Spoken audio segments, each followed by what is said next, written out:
Hello everybody, welcome to the class of business strategy. This is the class number 9. Today's topic is core competency analysis. Today I will try to introduce some of the interesting but very important concept in building the business strategy.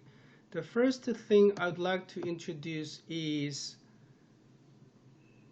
the concept of the core competency, which is developed by the C.K. Prahalad and then Gary Hamel.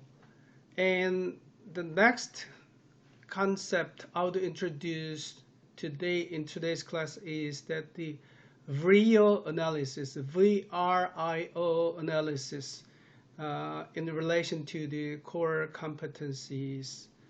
And once again, now I think you may be very familiar with my name and my face. My name is Sang-Hwa Lee. I'm the professor of Handong Global University at the School of Global Entrepreneurship and ICT. As I have introduced, and this is the 5-step process in building business strategy, which I have developed.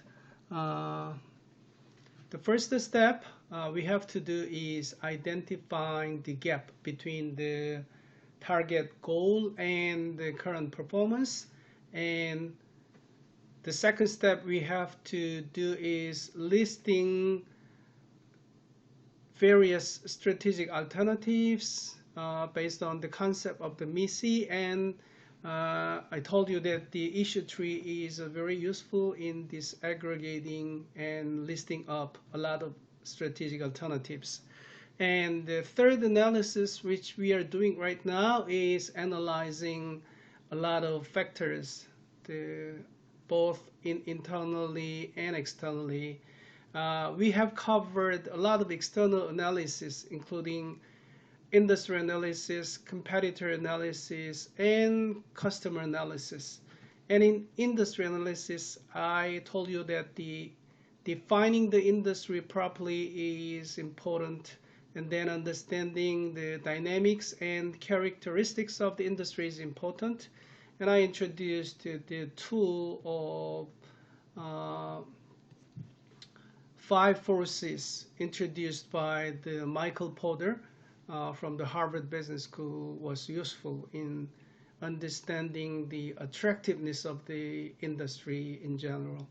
And then I moved on to do the competitor analysis. In competitor analysis, I introduced the concept of the radar screen analysis to include the indirect competitors and potential competitors to the group of the competitors we will closely look at. And the second thing I emphasized in the competitor analysis is that understanding the overall trends of the competitors, how they are doing, what they are focusing on nowadays, those kind of things. And in the previous class, I talked about customer analysis. In customer analysis, I emphasized that we have to look at the direct buyer of our products or services, and at the same time the end consumers or the end users of our products and services. And also I told you that the suppliers are, in a sense, should be included in the group of the customers. We have to understand their needs and wants. So identifying the customer is the first thing, and then the second thing we have to conduct is that collecting the data about the needs and wants of the customers. That's the starting point we have to look at. So the VOC, voice of the customers, are really important in getting the feedback from the customers and incorporating the voices of the customers in developing and delivering the products or services to the customers are really critical. And I also told you that in developing our business strategy, we may target the mass group of the customers as one group, or we can select very small group as our target group, and then focus on those niche customers to find out the unmet needs and wants of the customers. And there might be we may target one single niche market, for example, the Generation X, of which the age group is in their 10s or the 20s, or we can target the active senior group of the 50s or 60s, or we can target the businessmen in their 30s or 40s. So in developing our business strategies, we can target one single small groups as our target group, or we can choose two different groups at the same time. For example, Generation X and the active seniors at the same time, or the businessmen and the active seniors at the same time. So depending on the business model, we may choose the one or two or the multiple groups as our target groups, and then we can try to identify their needs and wants. Okay, all the analysis we have done so far, the industry analysis, competitor analysis, and customer analysis, is about understanding and analyzing the external factors. Now today's topic is looking at the internal factor of the companies. So in developing our business strategy, we have to look at both our external factors and internal factors. Now it's time to look at the internal factor of the companies, of the company. Okay.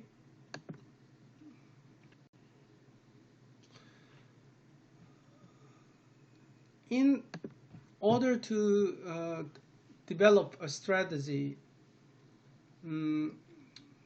internally, what we have to do is to check the available resources which we currently have. According to the Alfred Chandler, a strategy is to determine a company's long-term goals, and in order to achieve such long-term goals, we have to allocate management resources by choosing actions to achieve them. So what could be the keywords in the statement of the Alfred Chandler about the definition of the strategy? So we have to look at first long-term goals. Okay, the strategy is a means to achieve long-term goals. If that's the very short-term goals, that can be the tactics, which is the lower level of the strategy. So strategy is something to take an action to achieve long-term goals. So far I emphasized that the strategy is to achieve the targets or the goals. So it can be relatively longer time horizon. Okay, And also strategy is something to choose actions out of a lot of the various alternatives. So that's why we in the step number 2, we listed up a lot of different options, a lot of different strategic alternatives. And finally, strategy is choosing something. That means that we are giving up all the other actions except for the chosen action. So as I have emphasized, that doing option A and B is not right in terms of the definition of the strategy. So we will do our best, or we can choose whatever actions we can take, and we will choose all the options to achieve the target goals. That's not right in terms of the right definition of the strategy.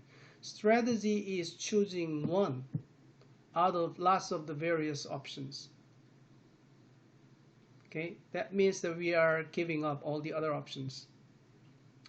So strategy is prioritizing and choosing one options or two options, but not choosing all the options. But in choosing one options, we have to think strategically. That means that we have to collect objective data and the facts in order to reach the right conclusions. That's the difference from intuitive thinking, or the action based on the intuition.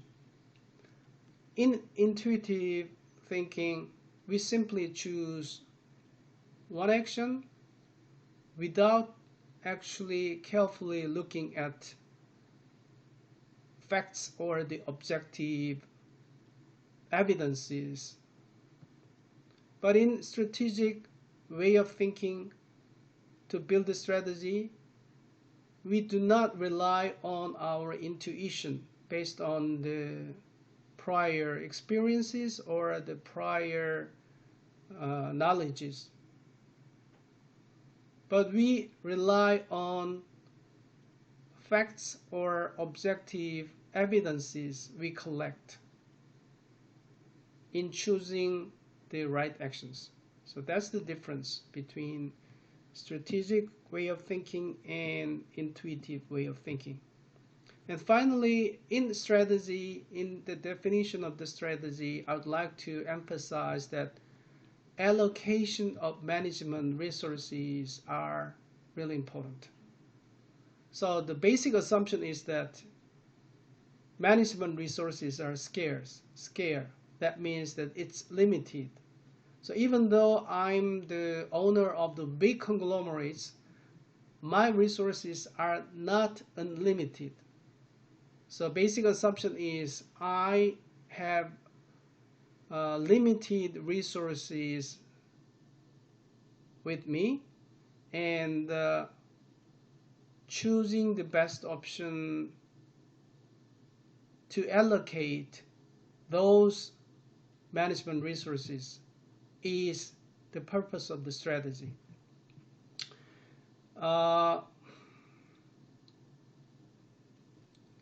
As a personal level, at an individual level, what are the resources we have? As a student, what could be your resources? Basically, everybody has time and energy per each person, right? I have 24 hours in a day, and I can live as active as possible in a given 24-hour a day.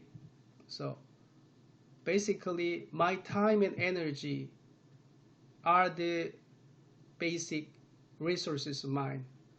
So today, after you wake up, there are lots of things you have to do. you have to do the some readings for the class of the English. So you have to do some homework for the class of the math. You have to take some experiment for the class of the physics. And also you want to spend some leisure time just chatting or having a coffee at the cafe with your friends. So there are lots of things to do. But in order to spend your time of the today very meaningfully, you have to determine what to do. Okay? What are the things you have to do, and then how to allocate your time and energies effectively. So first, the thing is to determine how do you want to spend your time of today. What are the goals to achieve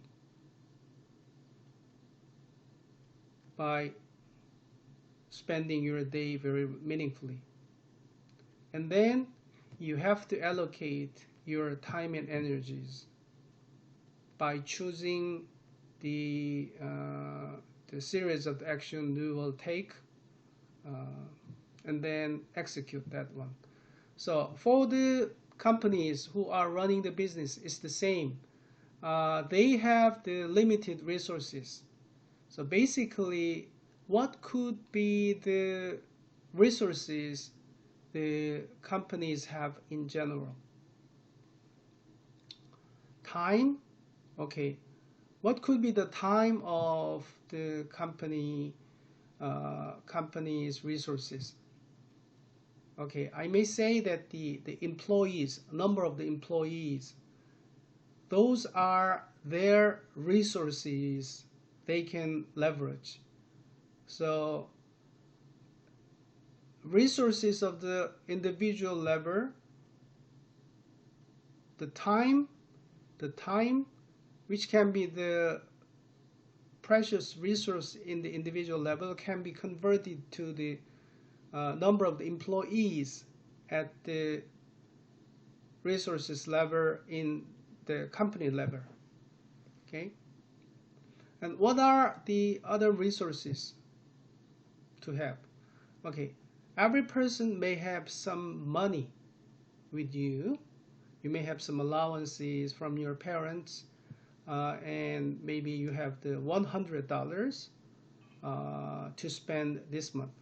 And you may allocate some money from your pocket monies to buy and to spend some to buy something or to enjoy something, right? And you have to allocate those the pocket money as efficient or effective as possible. So from the company's point of view, it's the same. They have the money with them. So money is very precious resources of them. So with the given money, and they have to try to allocate those money, the financial resources, as effectively as possible. Okay, there are some other resources at the company level, but we may talk about it later on. So in short, based on the definition of the strategy from the Alfred Chandler, there are some important concepts we have to think about. One is the strategy is to achieve the company's goals. Okay. Number two, strategy is choosing actions out of a lot of different alternatives to achieve them. And then keyword number three is allocating management resources. Okay, so to allocate management resources, first you need to know what use resources are there at the company level or at the individual level. Okay,